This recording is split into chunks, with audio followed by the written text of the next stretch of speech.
میں نے ریلنگ سے ادھر ہی گیلری میں الٹی جست لگائی اور فرش پر جھک کر خود سے کہا، شیر کی کایا میں آجا شیر علی۔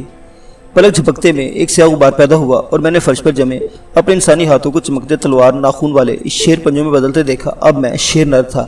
اگلے لمحے میں گیلری کی فولادی ریلنگ پر تھا اور اس سے اگلے پل جست لگا کر پھلواری کے کتے میں، یہاں سے مورچے میری ایک جست کی دوری پر تھا۔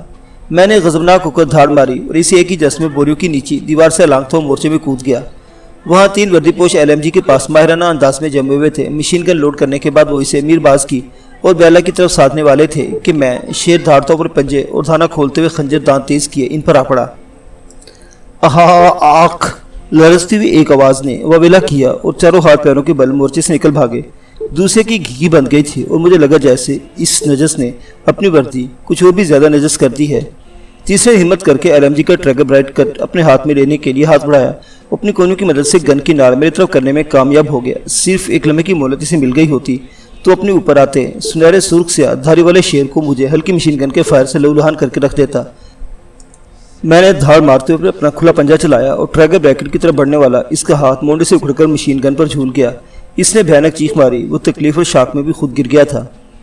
میں اب اس کی طرف سے بے تعلق ہو گیا کیونکہ نئی میگزین بیلٹ لگی۔ اس LMG پر بھرپور توجہ ضروری تھی، اس لیے میں نے 2 زبردست ضربے اپنے بھاری خوخار پنجوں سے لگا کر اس خوفناک مشین گن کو توڑ موڑ کر اس قابل بنا دیا کہ اب اسے کباڑ خریدنے والے ہی ترازو میں تول کر کہیں لے جا سکتے تھے۔ اس مورچے کو ختم کرنے کے بعد اب مجھے دوسرے مورچے اور شاٹ گن سے فائر کرنے والے قبائلی کو تلاش کرنا تھا۔ میں نے ریت کی بوریوں پر کھڑے ہو کر دیکھا میر باز اپنا خون میں لت پت اوپری لباس اپنے بدن سے کھینچ کر اتار لیا تھا اور اس کی مدد سے معقول حد تک بیلا کا جسم ڈھک دیا تھا۔ اب وہ اس لڑکی کو اپنے زخمی پہلو سے اور ایک بازو کی معذوری کے باوجود فیوز کے گچھے پر سے اٹھانے کی کوشش کر رہا تھا۔ آخر وہ کامیاب ہو گیا۔ پھر سے مجھے دیکھا اور اپنے خون رود پھٹے ہوئے شلوکے میں بیلوں کو لپیٹے پناہ کی تلاش میں لڑکھڑاتا گرتا پڑتا کسی طرف بڑھ گیا۔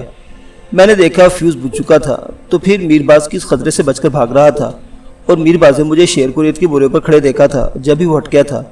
گولے چلاتے دشمنوں کے بعد اب ایک خوخار شیر جانور موجود ہوا تھا جس سے وہ بیلا کو اور خود کو بچا رہا تھا۔ میں بوری سے اتر آیا۔ مجھے میر باز سے دور جانا چاہیے۔ میں اس سمت میں درختوں کے درمیان جست و خیز کرتا دوسرے مورچوں اور دشمنوں کی تلاش میں کالج کی وسیع کمپاؤنڈ میں نکل گیا اور یہ میں نے ایک قبائلی کو 2 ناری 12 بور پکڑے ایک درخت کی اوٹ سے نکل کر دوسرے کی اوٹ میں جاتے دیکھا۔ میں پہچان گیا یہ جگمے تھا۔ جگمے برمی تھا، وہ قبائلی تھا۔ اس نے کھلے علاقوں میں عمر گزاری تھی۔ وہ جنگلی جانوروں خاص طور پر کٹیلوں کو خوب اچھی طرح سمجھتا تھا۔ وہ درخت کی اوٹ میں چلا گیا۔ اگر اس نے درخت کی اوٹ لے لی ہے کہ وہ سامنے آئے شیر کو مجھے گزر جانے کا موقع دینا چاہتا ہے تو یہ عین فطری رد عمل ہے۔ کوئی بھی شیر اگر وہ شکار پر نکلا ہو وہ آدمی کو تلاش میں درختوں کے پیچھے نہیں جھانکے گا اور جگمے درخت کی اوٹ میں فائر کی تیاری کرنے شارگن لوڈ کرنے کے لیے گیا ہے تو مناسب موقع سے نکلے گا اور مجھے فائر کر دے گا۔ میں نے جگمے کو اس کی عمر کا پہلا اور آخری اچھمبا سرپرائز دینے کا فیصلہ کیا۔ میں شیر 2 قدم بڑھا اور خاموشی سے ایک درخت کے چوڑے تنے کی اوٹ لے کر رک گیا۔ جگمے اپنے چھپنے کی جگہ سے مجھے دیکھ نہیں سکتا تھا۔ وہ شارٹ گن کو لوڈ کرنے چھپا تھا۔ میں نے نال ٹوٹنے کارتوس ڈالے جانے اور کھڑاچ کی آواز کے ساتھ نال بٹھانے کی آوازیں سنی۔ پھر میں نے دیکھا وہ جھپٹ کر اوٹ سے باہر نکلا اور شیر کو سامنے نہ پا کر اسے غصے میں للکارا، او سمہا، کدھر گیا او سمہا، اوہ نر سمہا۔ اس کی للکار کے جواب میں کہیں سے کوئی شیر نر نکل کر نہ آیا۔ جگمے نے پتھر اٹھائے اور مختلف درختوں کی جھاڑیوں پر مارنا شروع کر دیے۔ اس کا پھینکا ایک بڑا سا پتھر اس درخت کے تنے سے بھی آ لگا جس کے پیچھے میں چھپا بیٹھا تھا۔ ظاہر ہے میں دم سادے کھڑا تھا۔ کچھ دیر پتھر چلانے اور شور کرنے کے بعد اس سے کھسک جانے میں آفت سمجھی اور وہ بندوق چھپوائے اپنے حمایتی فوجیوں کے مورچے کی طرف چلا۔ مجھے معلوم تھا وہ اب اس دوسرے مورچے میں جا کر ان سے ہدایات لے گا۔ یہ اب جبکہ کھلے چھوٹے ہوئے شیر کے خلاف اس کی دلیری سرد پڑ چکی تھی، شاید وہ شیر سے بچنے کے لیے مورچے کی پناہ میں جانا چاہتا ہے۔ میں گھات لگائے کٹیلوں کے انداز میں کیونکہ میں اس وقت خود کٹیلا تھا جھاڑوں کی آڑ لیتا ہوں اس کے پیچھے چلا۔ مجھے معلوم تھا کہ کب اوٹ سے نکلنا اور کب آڑ لے لینا ہے۔ جگ میں اپنی پناہ گاہ کے قریب آ گیا تھا۔ یہ اس کے اندازے سے ظاہر ہو گیا کہ وہ بے فکری سے چلتا ہوا مالتی کی جھاڑوں کی طرف بڑھا۔ اگر میں اس وقت جگمے کا پیچھا نہ کر رہا ہوتا تو ہرگز مجھے اس سے چھپے ہوئے مورچے کا پتہ نہ چلتا۔ جگمے نے اپنی شاٹ گن کی دوہری نال سے مالے کی جھاڑی ہٹائی تو میں نے ایک LMG کا دھانا اپنے سیدھا ہوا دیکھا، مگر وہ LMG تو جگمے کی طرف سیدھی تھی۔ مشین گن پر ہاتھ جمائے جو فوجی بیٹھا لمحے بھر کو میری اس سے آنکھ ملی۔ فوجی نے گھبرا کر سیفٹی اتاری۔ جگمے چیخا، کیا کرتا ہے رے؟ میں ہوں۔ فوجی نے جگمے کی بات سنی اور سمجھی مگر مجھے دیکھے جا رہا تھا۔ اس نے چیخ کر کہا، ارے تیرے پیچھے بھاگ ارے شیر۔ میں نے اسے گھوم دیکھنے کا موقع نہ دیا۔ اپنا شیر بدن ایسا سادے جیسے جست کر کے مورچے پر آ گروں گا، مگر جھپٹ کر جگمے کو اپنے سر کی ٹکر مارتا میں خود کو بہتر لکھاتا چلا گیا۔ مورچے میں بیٹھے فوجی نے اپنے سامنے شیر کو مجھے جس کی پوزیشن بناتے دیکھا اور اس نے اپنے LMG سے فائر کھول دے. وہ سمجھ رہا ہوگا کہ اس نے شیر کو اس لمبے برس سے کاٹ کر رکھ دیا ہے، مگر میرے سر کی زبردست ٹکر کھا کر LMG کے دہانے میں بے بسی سے گھس جانے والے جگمے ہی کے نصیب میں مشین گن کی سب گولیاں لکھی تھی. LMG کے فائر سے چھیدتے ہوئے مجھ سے 2 فٹ دور کیاری کی مٹی میں ادھیڑتے چلے گئے. یہ مٹی جگمے کے غدار خون سے رنگی ہوئی تھی. فائر کرنے کے بعد فوجی کا فوری رد عمل ارے رے کا تھا. وہ فائر پوزیشن سے اٹھ کر جگمے کی چیتھرو ہوئی لاش کو دیکھنے ہی چلا تھا کہ میں نے کیاری سے اپنے پنجے کھولے ہوئے جس کی اور اس قاتل فوجی کو جگمے کے قتل پر فوری سزائے موت دیتا ہوا مورچے میں وارد ہو گیا. اس مارکے میں 4 دوسرے فوجی بھی زخمی ہلاک ہوئے، جن میں LMG والے کے پہلو میں دبکا ہوا اس کے مددگار اور 3 دوسرے جانباز شامل تھے. کاروائی ختم ہو چکی تو میں نے شیر نر نے مالتی کی جھاڑیوں کی اوٹ میں چاہا کہ اب مجھے آدمی کی جول میں آ جانا چاہیے. میں جانور سے آدمی یعنی شیر علی کی کایا میں آ گیا. ایک LMG کو مکمل برباد کرنے کے بعد مجھے دکھ ہوا تھا کہ اچھی خاصی کام کی مشین کو خراب کر کے اپنے استعمال کے لائق بھی نہ دیکھا. اب میں نے شیر علی بنگش نے ہمارے غنیمت سمجھ کر چاروں رائفلوں کو ادھر ادھر پہن لیا. ٹرائی پورٹ پر لگی ہوئی اس نئے لائٹ مشین گن اور میگزین کی پیٹی کو پیٹ پر سنبھالا اور مالتی کے کنج سے نکل کر لون کی طرف چلا گیا. میں نے محسوس کیا تھا کہ جگمے کو ہلاک کرنے والے اس فیصلہ کن برسٹ کے بعد کمپاؤنڈ میں ہتھیاروں کی آوازیں بند ہو گئی تھی.